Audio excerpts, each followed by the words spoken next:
My aunt tossed me out with a busted umbrella, moldy almonds, and a survive if you can. 10 years later, I handed her foreclosure papers, business shutdown notices, and that same duffel bag. Her face? Frozen. Not a single word. You ever have everything taken from you in one afternoon? That was the day my life ended and restarted all at once. My name's Kaya. I'm 16. I used to go to Hellworth Academy, the kind of place where they serve lunch with silverware and suspend you for wearing the wrong shade of navy. It was supposed to be my ticket to a better life. My dad worked himself into the grave just to get me there. But none of that mattered when Victoria Cresswell decided I was trash. She was my legal guardian, but only on paper.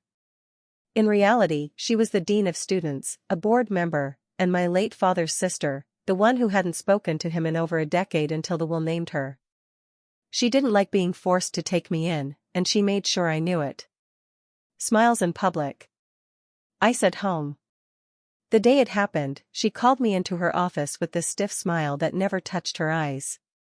2 security officers stood behind her, like I was some kind of criminal. She didn't even let me sit. There's been an incident, she said. You've been expelled. I blinked. What? For what? I didn't. You know what you did. Except I didn't. Not really. Rumors had been swirling, cheating, vandalism, harassment, all with my name attached. But I hadn't done a damn thing. I tried to defend myself, begged her to listen, to check the cameras, to talk to my teachers. She didn't budge. I've arranged for your departure, she said, sliding a ripped duffel bag across the desk like it was full of dog poop. Inside, a broken umbrella, a pack of damp matches, and a tin of expired almonds. No phone. No wallet. Not even a coat.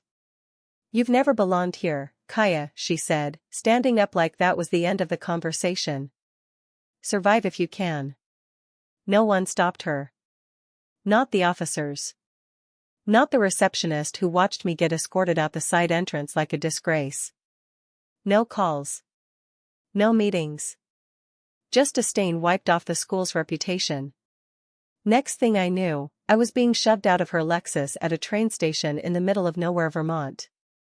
No buildings in sight except a boarded-up platform shelter and a single vending machine humming like it knew I wasn't welcome. She didn't say goodbye. Just rolled up the window and drove off like I was gum on her heel. The wind was already picking up. Cold enough to make my teeth ache. The storm hit a few hours later, sleet and ice slicing sideways, battering the shuttered building like fists. I crawled behind the vending machine, tucked into a service alcove just big enough to sit upright. I tried the matches. They wouldn't light. The umbrella snapped in half. The almonds tasted like metal. I didn't cry. Not because I was strong, but because I couldn't afford to. Crying wastes heat. Wastes hope. I curled up with that duffel bag pressed to my chest and listened to the wind howl outside, whispering the same thing over and over again. You're on your own now.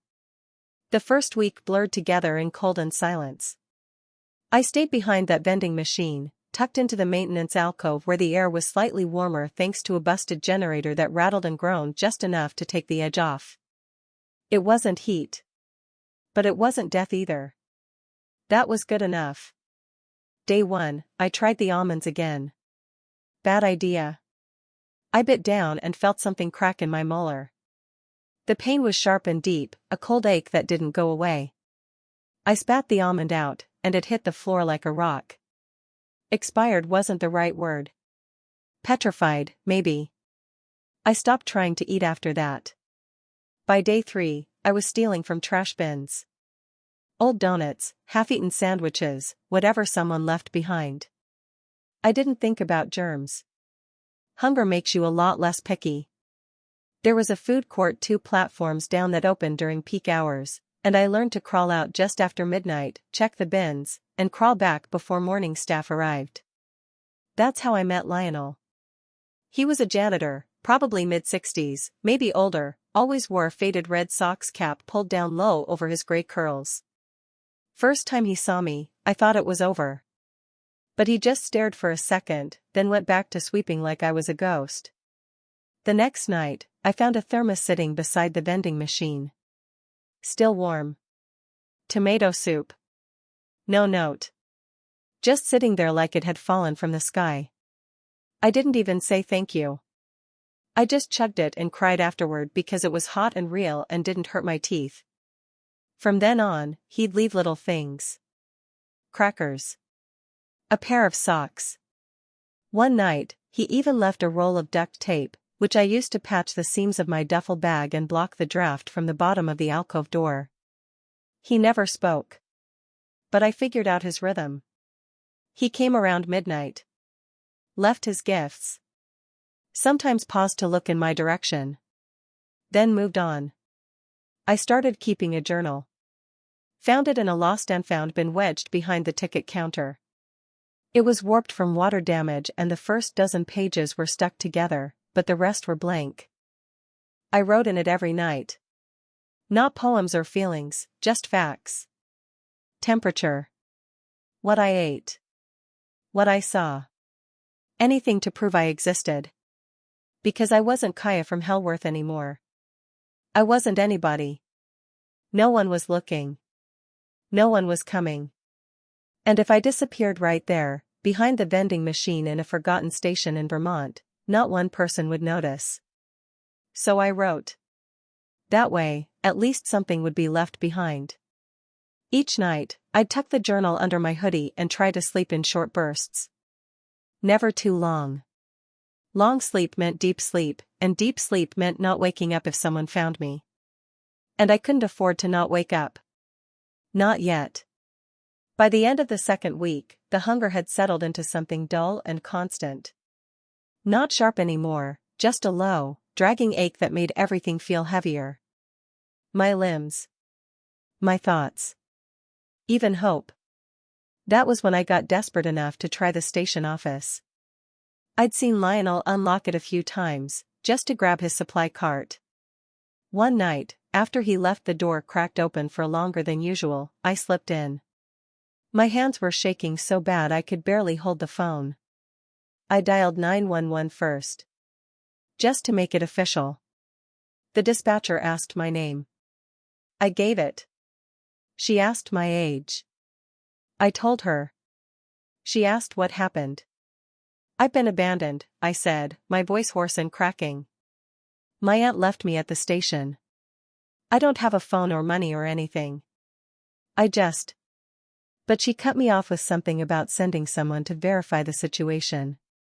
I don't remember the rest. I just remember sitting there staring at the wall, trying not to look like I belonged in a shelter. When the cops came, I thought that was it. I thought, finally. Someone's going to see the truth. Instead, they looked at me like I was a stray. No ID. No clean clothes. No evidence. Just a dirty girl with cracked lips and a busted bag, spinning a story that didn't match the paperwork they'd already been sent. Because apparently Victoria had beaten me to it. Your guardian reported you missing last week, one of the officers said. Flipping through a notepad like this was a routine welfare check. Said you'd been acting violent. Erratic. Accused you of theft and destruction of property. You ran, supposedly. That's not true, I whispered, stomach sinking. She said you have a history of outbursts. I just shook my head. I didn't have the strength to argue. The more I spoke, the worse I looked. It didn't help that I smelled like garbage and my teeth were chattering from cold. They brought in a social worker the next day. She was nice. Too nice. Smiled too much and said things like, just until we sort things out, and temporary placement, like that wouldn't mean an institutional cot and a metal door. I didn't wait to find out. That night, I ran again. Slipped out during a bathroom break. Left the broken umbrella and the empty soup thermos behind. All I took was the journal and the duct-taped duffel bag. I started walking. No map. No plan. Just the train tracks stretching ahead like a spine through the forest. I figured if I followed them long enough, I'd hit a city. It was 20 miles, maybe more. I didn't count the hours, just the blisters and the freight yards where I caught sleep in 20-minute chunks. I wasn't a student anymore. Wasn't a niece. Wasn't a ward of the state. I was just Kaya again. And for now, that had to be enough. I made it to the city just before sunrise on the 4th day. My legs were shaking, and my feet were blistered so bad I walked like I was balancing on glass. The first person I talked to offered me a cigarette and asked if I was running from a boyfriend. When I told him no, he looked disappointed and walked away. It was that kind of place. Too loud to feel lonely, but somehow lonelier than ever. I wandered until I found a late-night diner with a help wanted sign taped to the window. It was past 2 a.m., and the inside was nearly empty except for one woman behind the counter and a guy sleeping with his face in a plate of fries. The woman looked up when I pushed the door open. She didn't say anything, just stared for a second, then motioned for me to sit. "You need food or work?" she asked. "Both," I said, my voice raw from wind and walking. She tilted her head. "You wash dishes?" I nodded, even though I'd never washed anything outside a cafeteria tray. She didn't ask my age. Didn't ask my last name. She just handed me an apron with a rip down the middle and said, $3 an hour, cash only. Don't break anything. That was the beginning. I slept in an abandoned mechanics shop across the street, tucked behind a busted vending machine that looked like it hadn't worked since Y2K. A couple other kids were already living there, Chris, who used a Swiss Army knife like it was a magic wand, and Zara, who claimed she could hotwire any car if her fingers weren't frostbitten. They taught me how to keep warm using candle cans and newspaper insulation, how to blend in at bus stations, and where to find churches that gave out hygiene kits with no questions asked. I didn't tell them about Victoria at first. But one night, around a barrel fire, someone asked me what I used to be before I was this. I was a niece, I said, voice flat. And I had a trust fund. That got their attention. Chris squinted. Trust fund? Yeah. My dad died. Left everything to me. But my aunt had guardianship. Said I was unstable. Declared me missing. Sold the house. Took everything. Zara let out a low whistle. Damn. I shrugged like it didn't matter. But it did. It mattered so much I could barely sleep some nights, just staring up at the cracked ceiling thinking about her in some luxury apartment, sipping wine paid for with my life. That's when the anger stopped feeling like grief and started feeling like fire. I started asking questions. About her. About the estate. About how someone could just sign away someone else's legacy like it was a clearance sale. One of Chris's friends showed me how to search property records online using public terminals at the library. I found the address. I found the sale documents. I found the non-profit name she used to shift everything quietly. She wasn't just stealing from me. She was profiting off the story. Victoria Cresswell, grief coach. Healer. Speaker.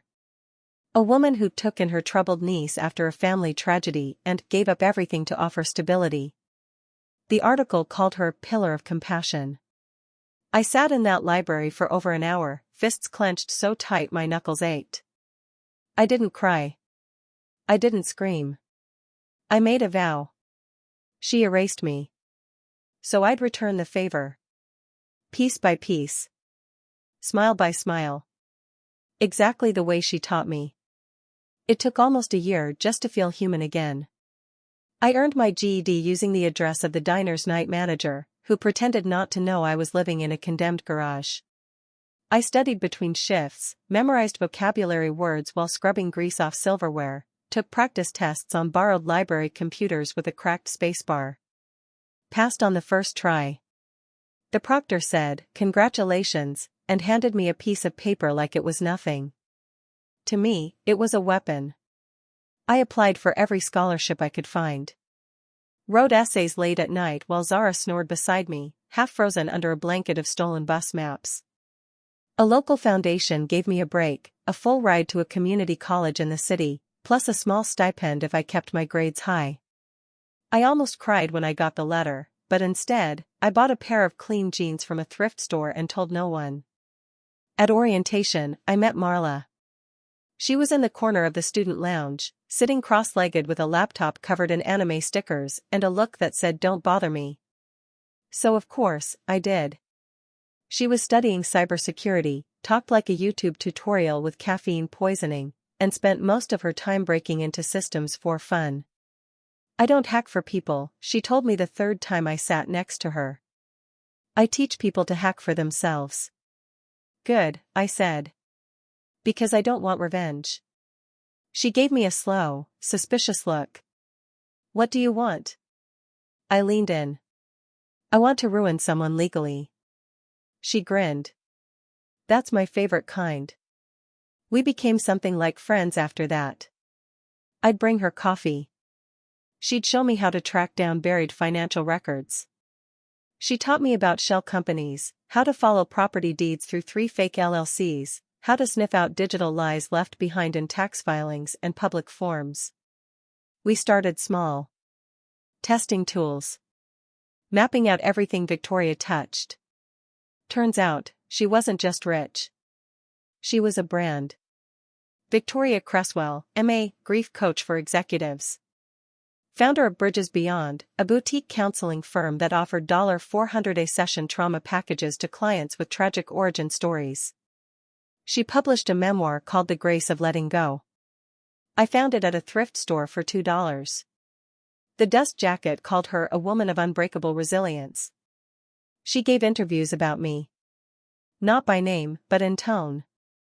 "I raised my niece after a terrible loss," she said in one podcast, voice full of pious pain. "But trauma makes people unpredictable. Sometimes, no matter how much love you give, they reject it." I didn't listen to the whole thing. I couldn't. Marla watched me shut the laptop, my hands shaking. "You still want legal?" she asked softly. "Yeah," I said. "Because I want her to know it was me." That's when we formed Legacies Reclaimed. On paper, it was a non-profit that offered pro bono services to young adults who'd been denied inheritances through guardianship abuse or legal loopholes. But quietly, it was something else too, a hammer disguised as a halo. Over the next 2 years, I did everything by the book. I filed taxes. I made small acquisitions. I worked part-time at a copy shop to afford a lawyer for oversight. I took a course in nonprofit finance and earned a certificate. And slowly, very slowly, I began acquiring liens. Victoria had been sloppy. She owed back taxes on a rental property listed under one of her dummy companies. I bought the debt for pennies and took her to small claims court. She didn't even show. I won by default. Then came the quiet purchases, a defaulted contractor lien on her business office. A utilities judgment from a lawsuit she settled years ago but never paid off. Nothing big. Nothing flashy. Just threads. And one by one, I started pulling. She never even noticed the unraveling. Not yet. But I was just getting started. The first domino fell on a Tuesday. I was sitting in the community college library, headphones in, rereading property law summaries for an online paralegal course when I got the alert. Public notice of foreclosure proceedings filed for 812 Dover Avenue. That was Victoria's office. It was quiet, one of the shell properties she used for client-facing sessions. The one with the water-damaged skylight she never got around to fixing. I'd bought the underlying lien 6 months earlier through Legacies Reclaimed and waited patiently as interest accrued. She ignored the certified letters. Probably thought they were junk mail. Or maybe she just assumed no one could touch her. But the county court had touched her now. Officially. Publicly. 2 days later, her business Yelp page was flooded with angry reviews, not by me, but by clients suddenly locked out of appointments, left with bounced email addresses and a disconnected phone line. One claimed they paid $1,200 for a grief retreat that never happened. Another posted screenshots of unanswered invoices and flagged her for fraud. I never responded. Never liked or commented. Just watched. Then came the email from her landlord's lawyer. I had acquired the commercial lease's debt through a third-party buyout, then sat on it like a vulture until her automated payments bounced.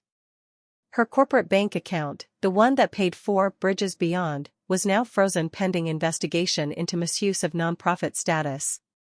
By the end of the month, she was off LinkedIn. Her last post was a quote graphic, "Letting go is hard, but it makes room for light."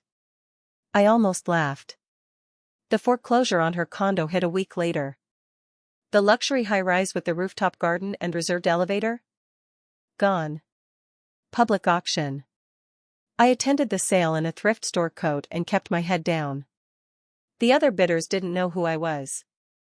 They thought I was just another silent investor with a clipboard. Legacies Reclaimed bought it outright. Clean. Legal. The deed now had my signature. She didn't find out until she was evicted. The sheriff's notice was tacked to her door with a bright orange sticker. Her neighbors talked. A few even recorded her packing in a fury, red-faced, stuffing silk blouses into plastic bags, screaming into her phone as if someone was going to stop it. No one did. She moved into an extended-stay motel on the outskirts of the city. Not the nice kind, either, the kind with flickering hallway lights and carpet that always smells like mildew. I knew because I checked the address. Public records, again. She listed it on a business license renewal that never got approved.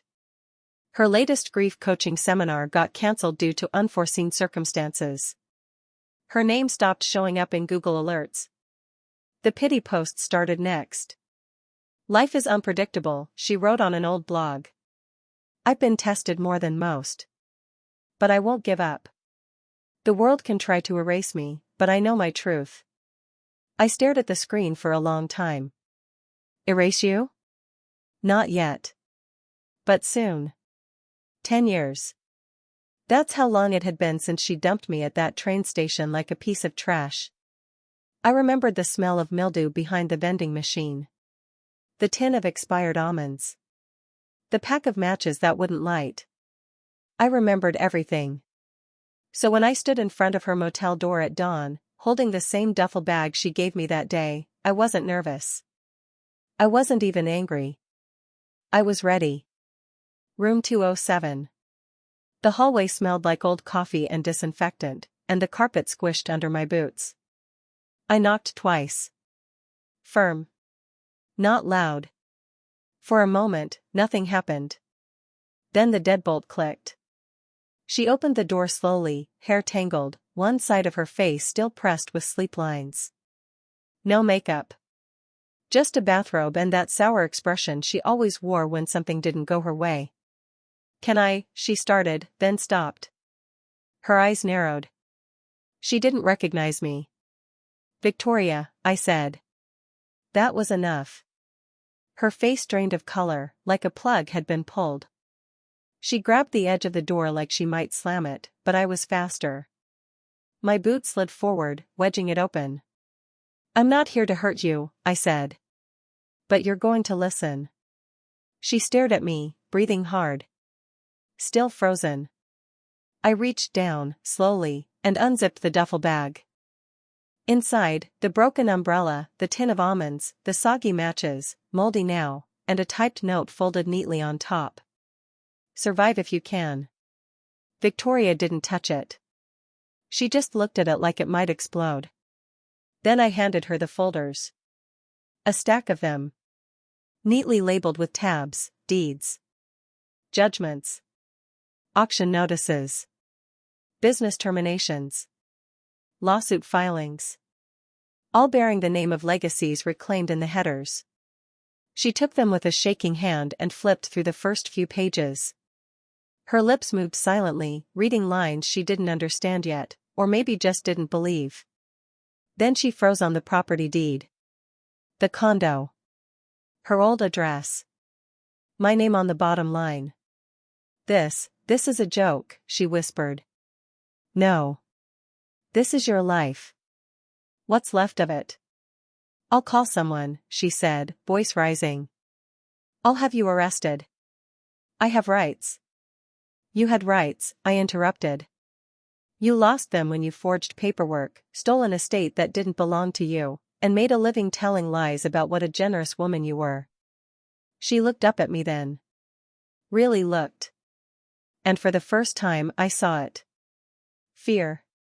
Not fear of me. But of everything I knew. Of everything I'd done without ever raising my voice. Her hand dropped from the folder. Why, she whispered. That was the only word she managed. Just one syllable, trembling out of her like breath. I picked up the duffel bag, set it gently on the stained carpet between us, and met her eyes. To return what you gave me, I said. Exactly as you gave it. She flinched. Just barely. Her eyes flicked down to the bag again. I turned without another word and walked down the hall. The cheap lights above flickered once as I reached the stairs. I didn't look back. I didn't need to. The weight of it all, the past, the grief, the years of silence, stayed right there in room 207, tucked behind a door that would never quite shut the same again. I didn't wait to see her face again. I didn't care what she did with the duffel. Whether she tore the note in half or stared at it until the moldy almonds made her gag, that was her story now. Not mine. I climbed into the passenger seat of the borrowed car where Marla was waiting, sipping a gas station coffee that smelled like burnt hazelnut. She didn't ask how it went. Just reached across and turned the heat up. We pulled out of the motel lot in silence. The sun was barely up. The sky over the highway was pale and empty, like a clean slate. I pressed my forehead to the window and let the quiet fill me. It was done. A few days later, I got a message. Unknown number.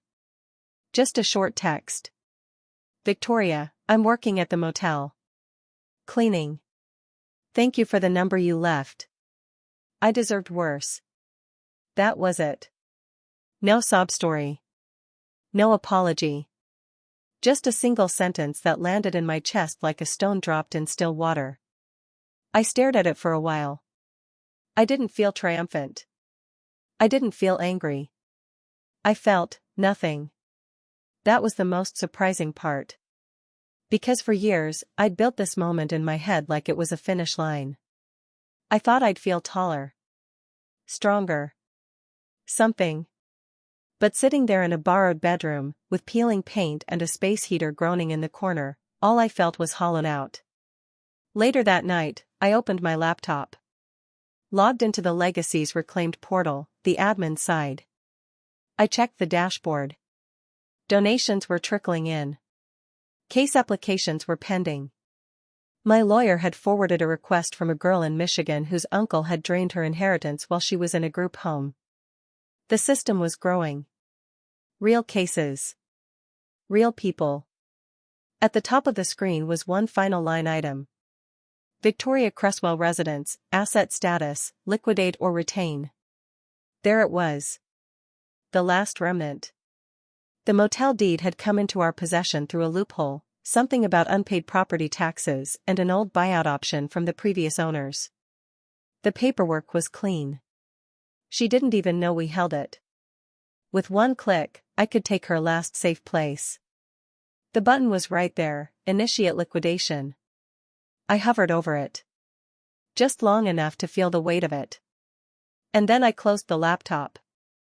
I walked over to the milk crate I used as a nightstand and opened the drawer underneath. Inside was my journal, the warped one I used behind the vending machine all those years ago. Still smelled faintly of mildew and cheap ink. I flipped through it. Half the pages were smeared. Some were blank. But there were others that stopped me cold, tiny, frantic handwriting scrawled between lines of date stamps and weather notes. Today I'm real. I wrote it down so I wouldn't disappear. I closed it gently and placed it back in the drawer. Because I didn't need to erase her anymore. I had already reclaimed myself. The sun felt different that morning. Warmer somehow, even though spring hadn't fully landed yet. I wore my oldest hoodie, the one with a bleach stain on the cuff, and pulled into the campus lot where everything started. Community college. Free donuts on Wednesdays. The place that taught me how to rebuild from ashes. I was back as a guest speaker. That still felt weird to say out loud. Marla had set it up through one of her instructors. Just talk to them, she said. You don't have to be inspiring. Just be real. So I was. I stood in front of 20 or so students, some in pajama pants, some scribbling notes, some pretending not to cry, and told them the truth. About guardianship fraud. About erasure. About how silence doesn't mean safety, and survival doesn't mean healing. I showed them a copy of a trust form, the kind most people sign without reading. I told them how I built a nonprofit from a library card and 3 lies no one thought to question. No one laughed. When it ended, a girl with lavender braids asked if I'd help her find a lawyer. Her cousin's inheritance had disappeared after her grandmother died. She didn't have proof yet. I gave her my card anyway. Legacies Reclaimed wasn't just a weapon anymore. It was a mission. We started taking real cases. Quietly, methodically. Property disputes. Misused custody funds. Trusts siphoned through loopholes so wide you could drive a hearse through them. Each case was another story I'd once lived, different names, same fire. We didn't promise justice. Just light. On the way home, I drove past a train station. Not the one from Vermont, but the same model. Same cold steel benches. Same busted vending machine outside, still humming like a ghost. I pulled over without thinking. Sat on the curb for a while. Watched people come and go. Some with suitcases. Some with coffee cups and earbuds. No one noticed me. I was just another girl in a hoodie, watching life pass. And then I opened the trunk. There it was. The duffel bag. The same one. Still duct taped along the seams. Still heavy with everything she gave me that night, or at least, what was left of it. I didn't unzip it. I didn't need to. I stood, walked over to the nearest trash bin, and dropped it in without ceremony. It landed with a dull thud, like a bad memory finally exhaled. I didn't feel triumphant. Or angry. Or vindicated. I felt clean. I turned toward the street, let the sunlight hit my face, and kept walking. Not away from anything. But toward something. For the first time in my life, I wasn't surviving. I was beginning.